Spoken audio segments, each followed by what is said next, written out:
Senhor presidente, senhores vereadores, senhoras e senhores, o que me traz hoje à tribuna é o tema que eu intitulo "O jeitinho brasileiro pode afetar o interesse público". Senhor presidente, jeitinho, expressão brasileira para um modo de agir informal amplamente aceito, que se vale de improvisação, flexibilidade, criatividade, intuição, diante de situações inesperadas, difíceis ou complexas, não baseado em regras, procedimentos ou técnicas estipuladas previamente. Dar um jeito ou dar um jeitinho significa encontrar alguma solução não ideal ou previsível. Por exemplo, dar um jeitinho significa acomodar uma pessoa mais inesperada em uma refeição. Para isso, dá-se um jeitinho. O jeito ou o jeitinho pode se referir a soluções que driblam normas. E aí começa a ficar mais sério. Ou que criam artifícios de validade ética duvidável. Também fica muito sério. A expressão jeitinho no diminutivo, em certos casos, assume um sentido puramente negativo, significando não só driblar, mas violar normas e convenções sociais. Uma forma dissimulada de navegação social tipicamente brasileira, na qual são utilizados recursos como apelo e chantagem emocional, laços emocionais e familiares, recompensas, promessas, dinheiros e outros ou francamente antiéticos, para obter favores para si ou para outrem, às vezes confundindo ou significando suborno ou corrupção. Como alguns exemplos nós temos no nosso dia a dia, vereador Paulo Messina. Pagamento de propina para ser aprovado no exame da carteira de habilitação de motoristas. Dar dinheiro para o guarda de trânsito não aplicar uma multa. Vejam só, vereador Babu, a frase em torno, como por exemplo, não é necessariamente considerada suborno apenas um apelo ao uso da flexibilidade e complacência. Doutor Rocal, vereador Rocal, deixar tudo para a última hora, pagamentos, procedimentos burocráticos, responsabilidades, tudo isso é da jeitinho brasileiro. Chorar para um vendedor, o desrespeitando para fazer seu trabalho de mão de obra mais barato, também é dar um jeitinho. Os adeptos do jeitinho consideram de alto status agir dessa forma, como se isso significasse ser uma pessoa articulada, bem posicionada socialmente, capaz de obter vantagens, inclusive ilícitas, consideradas imorais ou outras categorias desse tipo. Por que nós introduzimos com esse tema jeitinho brasileiro? Porque o governo federal, através da nossa presidente Dilma Rousseff, usou desse artifício, jeitinho brasileiro, quando promoveu as famosas pedaladas. As pedaladas fiscais, que a presidente da República é acusada de ter feito em 2014 para fechar as contas do ano, levaram o Ministério Público Federal a instaurar procedimento criminal para investigar 2 supostos crimes contra as finanças públicas, ambos previstos no Código Penal. Um jeitinho previsto no Código Penal. E essas pedaladas são um exemplo condenável do jeitinho brasileiro, que ferem a lei da responsabilidade fiscal. As pedaladas fiscais constituíram numa manobra em que o Tesouro Nacional segurou repasses de recursos a bancos oficiais, como forma de melhorar artificialmente, jeitinho brasileiro, as contas públicas. Dessa forma, Na ausência de repasses, os bancos tiveram de arcar com pagamentos de benefícios de programas sociais como Bolsa Família, o seguro-desemprego e o Minha Casa Minha Vida. O artigo 36 da Lei da Responsabilidade Fiscal diz: é proibida a operação de crédito entre uma instituição financeira estatal e o ente da federação que a controla, na qualidade de beneficiário de empréstimo. Isso quer dizer que o governo federal não podia usar dos bancos que ele controla para pedir empréstimo para seus serviços. Isso é crime previsto na Lei da Responsabilidade Fiscal.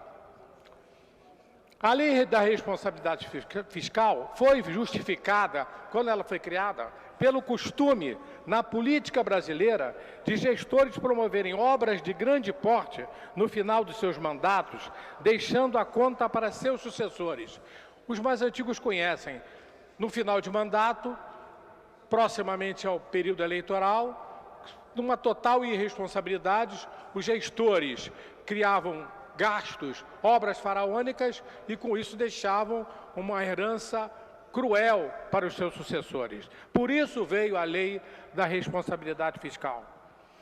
Essa lei pressupõe a ação planejada e transparente, prevenção de risco e correção de desvios capazes de afetar o equilíbrio das contas públicas, cumprimento de metas de resultados entre receita e despesa, obediência a limites e condições no que tange à renúncia de receita, geração de despesa com pessoal, da Seguridade Social e outras, dívidas consolidadas imobiliárias, operações de crédito, inclusive por antecipação de receita, concessão de garantia e inscrição em restos a pagar.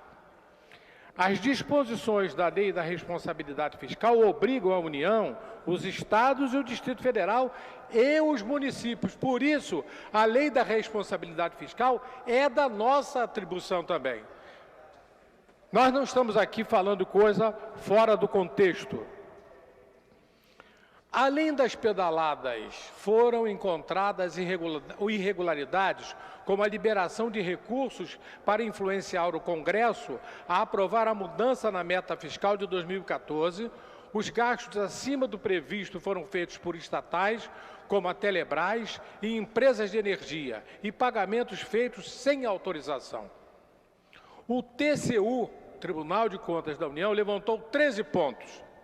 Primeiro, omissão de dívida da União com o Banco do Brasil, BNDES e Fundo de Garantia de Tempo de Serviço, nas estatísticas da dívida pública de 2014. 2. Adiantamentos concedidos pela Caixa Econômica Federal à União para despesas dos programas Bolsa Família, Seguro-Desemprego e Abono Salarial nos exercícios de 13 e 14.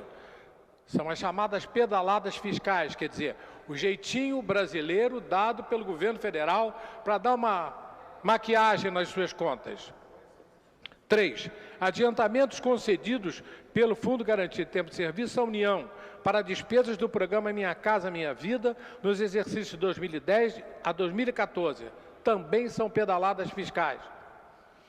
4. Adiantamentos concedidos pelo BNDES à União para despesas do Programa de Sustentação do Investimento, nos exercícios de 2010 a 2014. Esse é outro exemplo de pedalada fiscal. 5. O governo não especificou no projeto de lei de diretrizes orçamentárias de 2014 quais as prioridades dos gastos da administração pública federal com as suas respectivas metas. 6. A União faz o pagamento da dívida contratual junto ao FGTS sem a devida autorização orçamentária no exercício 2014. 7. Estatais gastaram mais do que estava previsto no orçamento de investimento. 8. 3 estatais ultrapassaram o limite global de dotação, ou seja, gastaram demais, considerando a soma de todas as fontes de financiamento. 9. A União deixou de cortar despesas conforme previsto no Decreto 8367 de 2014. A economia deveria ter sido de, pelo menos, 28,54 bilhões. 10.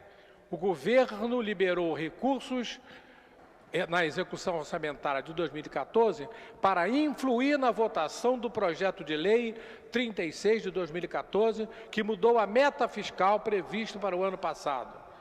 11. Foi feita uma inscrição irregular em restos a pagar de 1,367 bilhão. 12. Omissão de pagamentos da União para o Banco do Brasil, o BNDES e o FGTS nas estatísticas dos resultados fiscais de 2014, o que significa que as maquiagens contábeis citadas nos primeiros itens, as chamadas pedaladas fiscais, ou seja, o jeitinho brasileiro do governo federal, foram feitas para melhorar os resultados do superávit primário naquele ano. Último. Existência de distorções em parte significativa das informações sobre os indicadores e metas previstos no Plano Plurianual 2012-2015. Quantas irregularidades e quantos ilícitos, senhor presidente, são cometidos pelo próprio governo federal em nome do jeitinho brasileiro? Esse jeitinho brasileiro passou a ser um jeitinho maldito de se fraudar e de se cometer irregularidades que acabam sucateando o Brasil e criando e gerando, inegavelmente, a miséria do povo brasileiro. Muito obrigado.